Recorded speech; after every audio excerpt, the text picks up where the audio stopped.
नमस्कार, मैं हूं आपके साथ अंकिता पाल। बुलेटिन की शुरुआत करते हैं। उत्तराखंड में कुछ दिनों पहले आईएएस अधिकारियों के शासन में फेरबदल किए गए थे।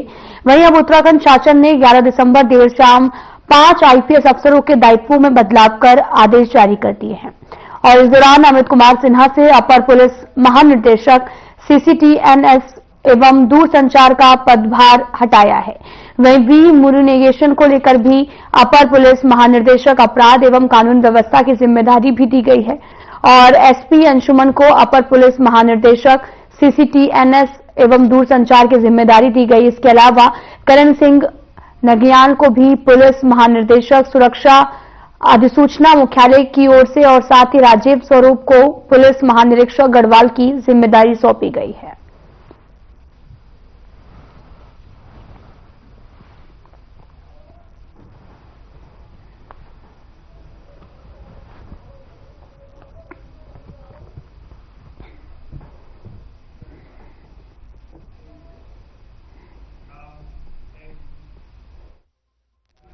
उत्तरांचल प्रशिक्षण संस्थान नैनीताल द्वारा व्यापक आपदा प्रबंधन जागरूकता कार्यक्रम का आयोजन किया गया है, जिसका उद्देश्य स्थानीय समुदायों को प्राकृतिक आपदाओं के प्रभाव को कम करने के लिए आवश्यक ज्ञान और कौशल से सुसज्जित करना था।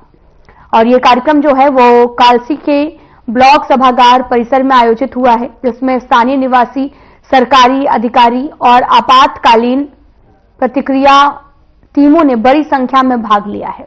और इस कार्यक्रम में मुख्य रूप से भूकंप, बाढ़ और भूस्खलन जैसी प्राकृतिक आपदाओं के लिए भी स्थानीय समुदायों को तैयार करने पर जोर दिया गया है, जो कि उत्तराखंड के पहाड़ी क्षेत्रों में आम है।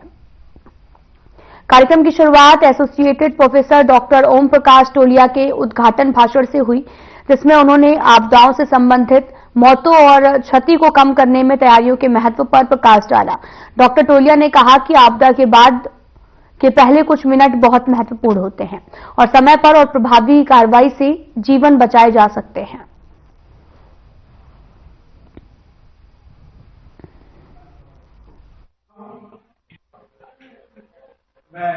हमारे महानिदेशक महोदय श्री डीपी पाटिल जी, डॉक्टर रघुनंदन सिंह टोलिया, उत्तराखंड प्रशासन अकादमी के महानिदेशक के दिशा निर्देशों के तहत इस कार्यक्रम का आयोजन यहाँ पर किया गया है। जनपद देहरादून के कालसी तहसील को हमने चुना है और इसमें लगभग 55 से 60 प्रतिभागियों का प्रतिभागिता हुई है, जिसमें ग्राम विकास अधिकारी, राजस्व निरीक्षक, आशा वर्कर, एएनएम, पीआरडी के लोग, पुलिस विभाग के लोग, फायर विभाग के लोग सम्मिलित हुए हैं।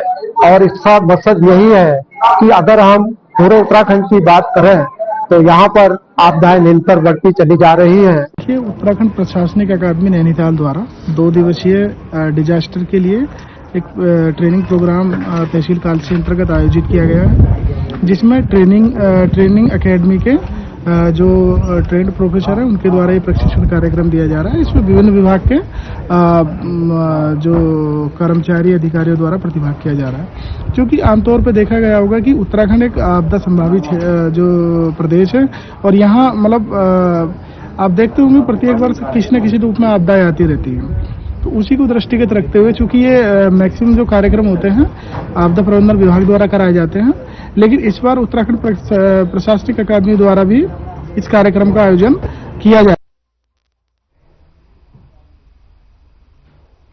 देहरादून के मांडूवाला क्षेत्र में चेकिंग के दौरान देर रात पुलिस और बदमाशों के बीच में मुठभेड़ हो गई है और बदमाश के पैर में गोली लगने से वो घायल हो गया है। घायल बदमाशों को अस्पताल में भर्ती कराया गया। बदमाश के पास से पल्सर मोटरसाइकिल 280 और साथ ही 315 बोर का देसी तमंचा और खोखा कारतूस बरामद हुआ है। साथ ही आपको बताते चले कि एसएसपी अजय सिंह ने घटनास्थल पहुंचकर घटना की जानकारी ली। साथ ही अस्पताल पहुंचकर घायल बदमाश के बारे में भी उन्होंने जानकारी ली और मुठभेड़ में घायल बदमाश थाना क्लेमेंट टाउन का भी हिस्ट्री शीटर लक्ष्मण सिंह रावत है, जिस पर गैंगस्टर सहित 14 संगीन अपराध भी दर्ज है और पुलिस लगातार इस बदमाश की तलाश भी कर रही है। गैंगस्टर सहित 14 लोगों को यहां पर संगीन अपराध में गिरफ्तार किया गया है। पुलिस मुठभेड़ में बदमाश भी घायल हुआ है।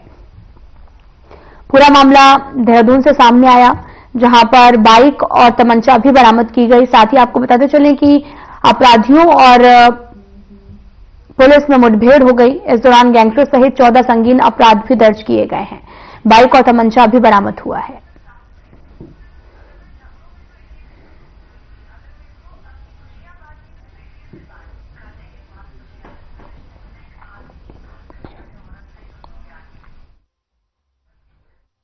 उत्तराखंड में मौसम ने करवट बदल दी है और जहां पर सर्द हवाओं के चपेट में आ गया, पहाड़ी इलाकों में बर्फबारी भी शुरू हो चुकी है, जबकि मैदानी क्षेत्रों में कोहरे और ठंडी हवाओं ने लोगों की दिनचर्या भी बदल दी है। साथ ही सुबह से ही घना कोहरा सड़कों पर छाया हुआ है और जिससे विजिबिलिटी बेहद कम हो गई है और साथ ही सड़कों पर चलने वाले हर कदम को सावधानी से उठाना पड़ रहा है। वाहन चालकों को तो जैसे सफर करना एक चुनौती बन गया है, क्योंकि कोहरे के कारण विजिबिलिटी बिल्कुल खत्म हो गई है। और वहीं मौसम विभाग के मुताबिक आने वाले दिनों में ठंड का असर और भी ज्यादा बढ़ सकता है। पहाड़ों पर हो रही बर्फबारी के कारण मैदानी इलाकों में तापमान और गिर सकता है, जिससे ठंड की चुभन और भी तेज हो सकती है। डॉक्टर्स ने खासतौर पर बच्चों और बुजुर्गों से अतिरिक्त सावधानी बरतने की भी अपील की है। और अब सवाल ये भी है कि ये सर्दी आखिर कब तक रहेगी, लोग इससे कैसे निपटेंगे।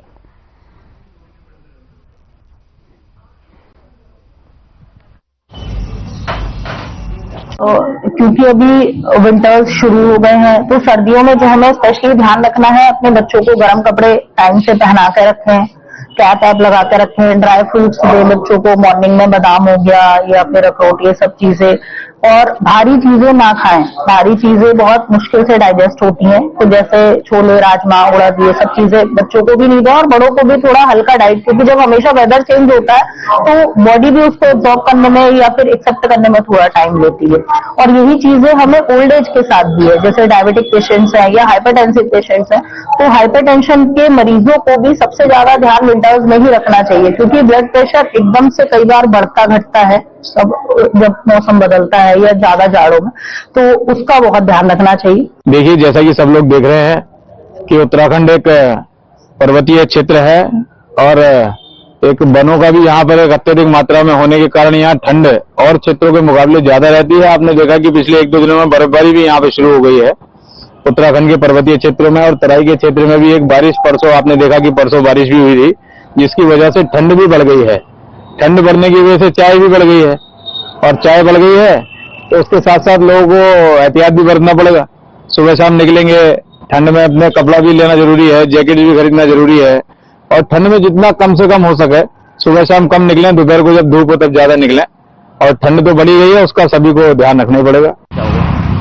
सुबह जब मैं घर से निकला तो देखा मैंने बाहर निकल के कि मेरे से ज़्यादा आगे का कुछ दिखाई नहीं दे रहा, और अच्छा खासा कोहरे ने अपना सफेदी पूरी ढक रखी है और आगे तक का कुछ दिखाई नहीं दे रहा है। बहुत ज़्यादा कोहरा आ चुका है काशीपुर की सड़कों पर। वैसे बहुत टाइम बाद देखने को मिल रहा है ऐसा, और मज़ा भी आ रहा है, अच्छा भी लग रहा है। गर्मियों की सब यादें रह गई हैं, पहाड़ों में बर्फ गिर गई है, लोग यहाँ चाय बल्ली लाइन वगैरह बैठे हैं। गर्मियों में ठीक रहती है, लेकिन जाड़ों के हिसाब से जाड़ों में सबसे ज्यादा रहती है। और रात दिन में आए हो, रात में आते तो बहुत ज्यादा भीड़ मिलती है आपको, एक चौथाई भीड़ भी नहीं है इस टाइम।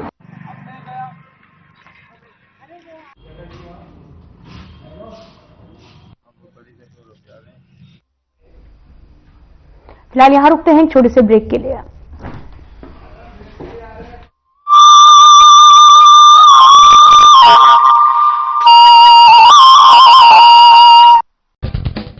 नमस्कार दोस्तों, आज महंगे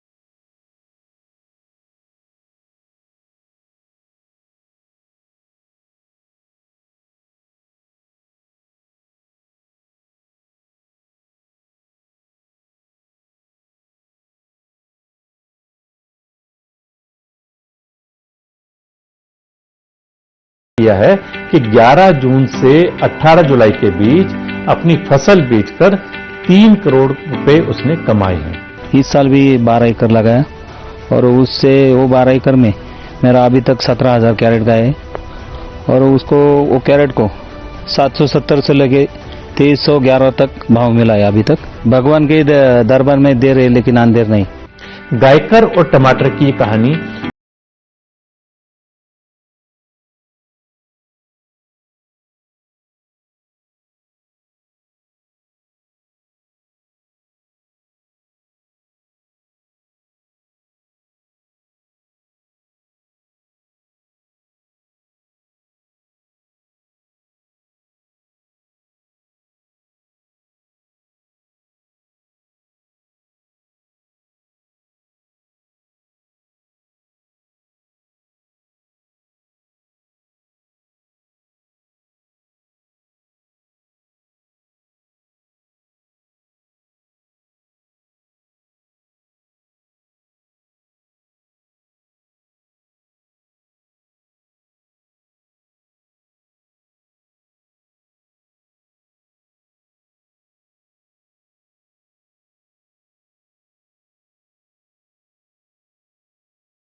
किसी ने ठीक ही कहा है, कोशिश के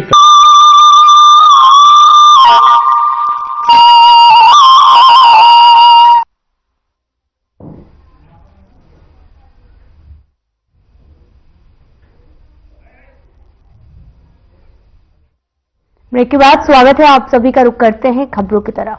मुख्यमंत्री पुष्कर सिंह धामी ने 3 दिवसीय वर्ल्ड आयुर्वेद कांग्रेस एवं आरोग्य एक्सपो 2024 का शुभारंभ किया है।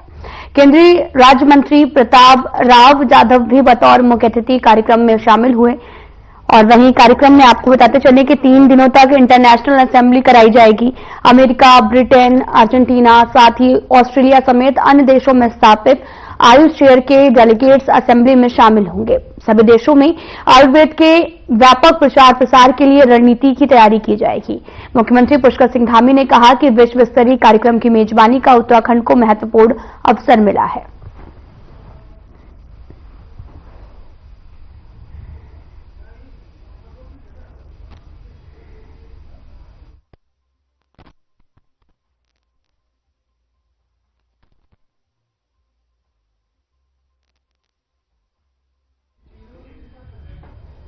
देहरादून में 5 आईपीएस अधिकारियों के तबादले किए गए हैं, जहां पर अमित कुमार सिन्हा को अपर पुलिस महानिदेशक सीसीटीएनएस एवं दूर संचार से मुक्त किया गया है।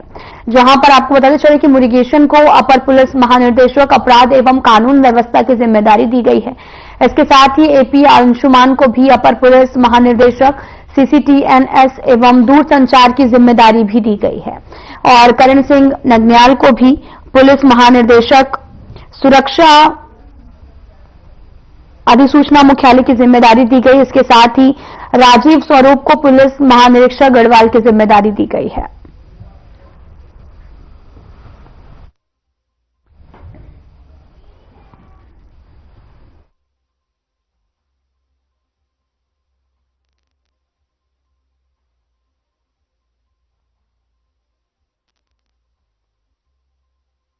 प्रदेश में ग्रीष्मकालीन 4 धाम यात्रा के बाद में अब शीतकालीन यात्रा को लेकर भी सरकार तमाम व्यवस्थाएं जुटा रही है, जिससे कि श्रद्धालु शीतकालीन यात्रा पर भी आएं और भगवान के शीतकालीन गद्दे स्थल पर पहुंचकर दर्शन कर सके।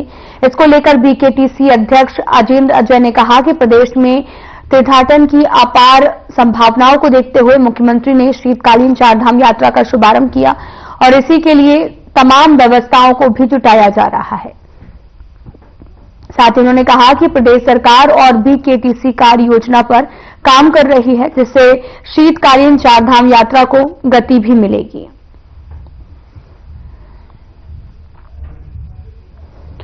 आपको बताते चले कि शीतकालीन यात्रा को लेकर जानकारी दी गई। बीकेटीसी अध्यक्ष ने इस पूरे मामले की जानकारी दी। कार्य योजना पर सरकार लगातार काम कर रही है। दरअसल शीतकालीन यात्रा की शुरुआत होने वाली है और ये सरकार की पहली पहल की है, जहां पर वीकेटीसी अध्यक्ष ने इस पूरे मामले की जानकारी दी। कार्य योजना पर भी सरकार काम कर रही है।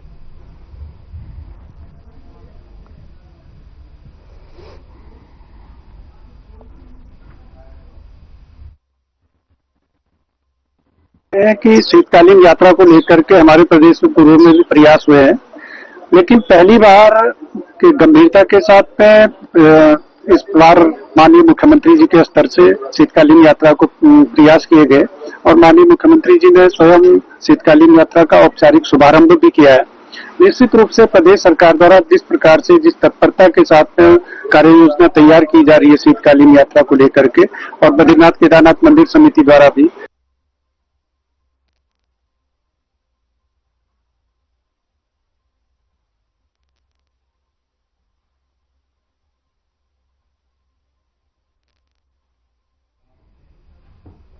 उत्तराखंड में राज्यपाल द्वारा निकायों में ओबीसी आरक्षण के विधेयक को मंजूरी मिलने के बाद राज्य में निकाय चुनाव का रास्ता साफ हो गया है, जिसके बाद बीजेपी और कांग्रेस ने निकाय चुनाव को लेकर तैयारियां भी तेज कर दी हैं। और वहीं कांग्रेस प्रदेश उपाध्यक्ष मथुरादास जोशी का भी कहना है कि आरक्षण के विधेयक को राज्यपाल की मंजूरी मिलने के बाद उम्मीद है कि सरकार आरक्षण का रोस्टर भी आयोग को देगी और जल्द ही नगर निकायों के चुनाव होंगे। परंतु लगता नहीं है कि सरकार जल्द ही नगर निकाय के चुनाव कराएगी, क्योंकि आरक्षण के आने में अभी समय है और चुनाव कराना सरकार की नैतिक जिम्मेदारी है।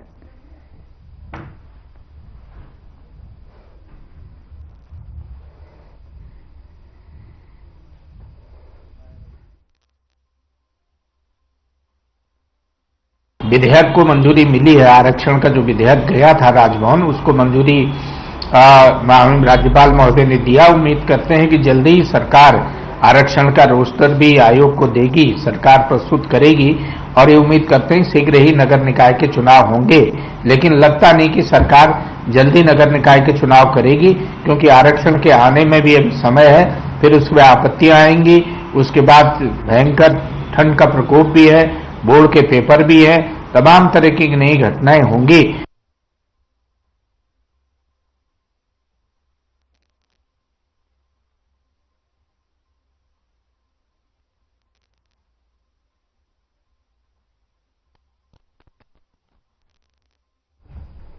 जिलाधिकारी संदीप तिवारी की अध्यक्षता में जिला स्तरीय विकास प्राधिकरण गोपेश्वर चमोली की समीक्षा बैठक हुई, जिसमें वर्तमान समय तक भवन निर्माण हेतु प्राप्त आवेदन स्वीकृति और साथ ही अवशेष आवेदनों के निस्तारण और अवैध निर्माण और एसडीएम न्यायालयों में लंबित वादों की समीक्षा की गई है।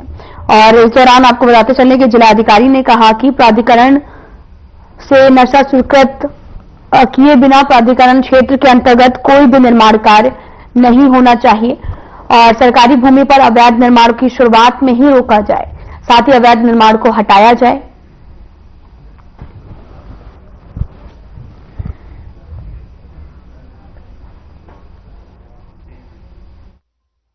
फिलहाल यहां रुकते हैं एक छोटे से ब्रेक के लिए।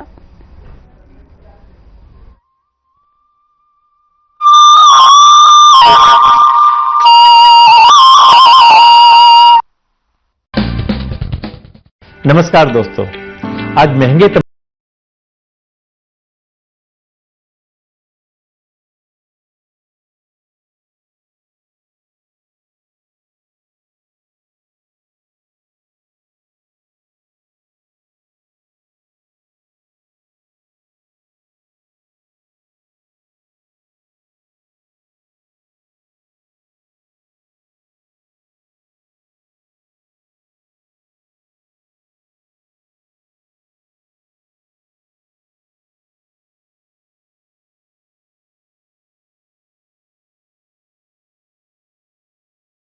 दावा किया है कि 11 जून से 18 जुलाई के बीच अपनी फसल बेचकर 3 करोड़ रुपए उसने कमाए हैं। इस साल भी 12 एकड़ लगाया और उससे वो 12 एकड़ में मेरा अभी तक 17,000 कैरेट का है और उसको वो कैरेट को 770 से लेके 2311 तक भाव मिला है अभी तक। भगवान के दरबार में देर है लेकिन अंधेर नहीं।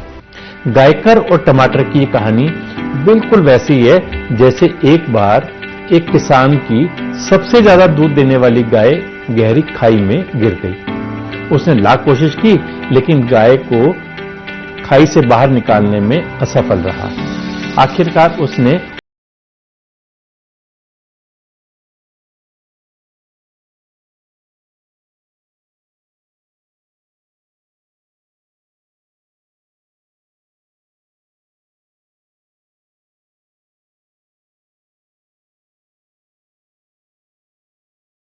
मिट्टी डालता और गाय भी बार बार मिट्टी को झटक कर उसके ऊपर आ जाती है। आखिरकार वो घड़ी आ गई जब खाई में मिट्टी भर गई और गाय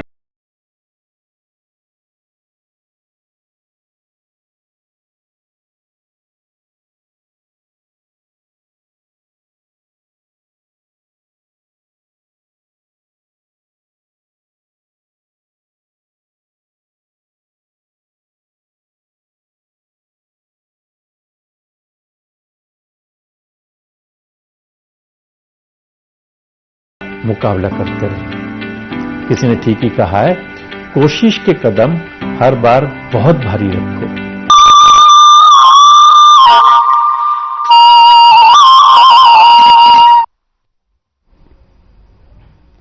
ब्रेक के बाद स्वागत है, आप सभी का रुख करते हैं खबरों की तरफ। रोशनाबाद पुलिस लाइन में एक विशेष स्वास्थ्य जांच और रक्तदान शिविर का आयोजन किया गया, जिसमें पुलिसकर्मियों ने उत्साहपूर्वक हिस्सा लिया है। एसएसपी प्रवीण सिंह डोभाल के निर्देश पर आयोजित एक शिविर में भी एएसपी जितेंद्र मेहरा की मौजूदगी में डॉक्टर अमन गुप्ता और उनकी टीम ने पुलिसकर्मियों और उनके परिजनों की स्वास्थ्य जांच की है। साथ ही एएसपी जितेंद्र मेहरा ने जानकारी दी कि अब तक करीब 100 लोगों की स्वास्थ्य जांच की जा चुकी है। साथ ही पुलिसकर्मियों ने 25 यूनिट रक्त दान कर जरूरतमंदों की मदद के लिए योगदान दिया है। उन्होंने इस प्रकार के शिविरों को नियमित रूप से आयोजित करने की आवश्यकता पर जोर दिया ताकि पुलिसकर्मियों का शारीरिक और मानसिक स्वास्थ्य बेहतर बनाया जा सके।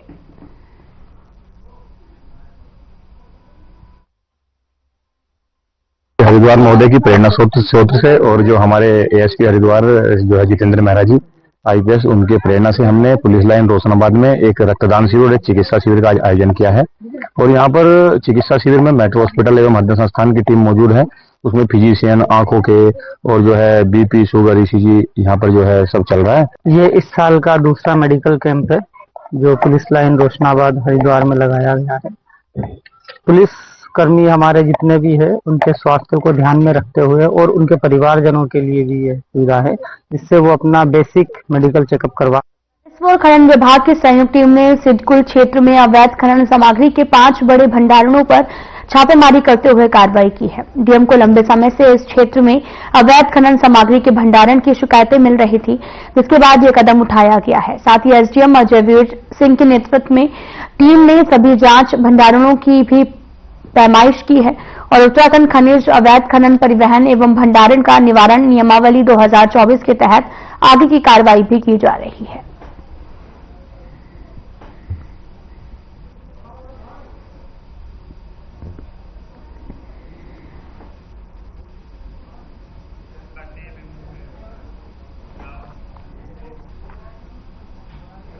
देहरादून स्थित देहात क्षेत्र मादीवाला में चेकिंग के दौरान देर रात पुलिस और बदमाशों के बीच में मुठभेड़ हो गई। वहीं पुलिस की जवाबी कार्रवाई में बदमाश को गोली लगने से घायल हो गया, जिसे अस्पताल में भर्ती करवाया गया है। बदमाश के पास से पुलिस को एक मोटरसाइकिल, 280 और 315 ग्राम का, आपको बताते चले कि बोर देसी तमंचा, 315 बोर का और खोखा कारतूस भी बरामद हुआ है। वहीं मामले की सूचना पर एएसपी घटना स्थल पर पहुंचे और घटना की जानकारी ली। साथ ही अस्पताल पहुंचकर घायल बदमाश की स्थिति जानी है। मुठभेड़ में घायल बदमाश थाना क्लेमेन टाउन सिटर है और जिस पर गैंगस्टर सहित 14 संगीन अपराध दर्ज हैं। वहीं पुलिस काफी दिनों से इसकी तलाशी भी कर रही थी। घायल बदमाश की पहचान लक्ष्मण सिंह रावत उर्फ लक्की के रूप में हुई है।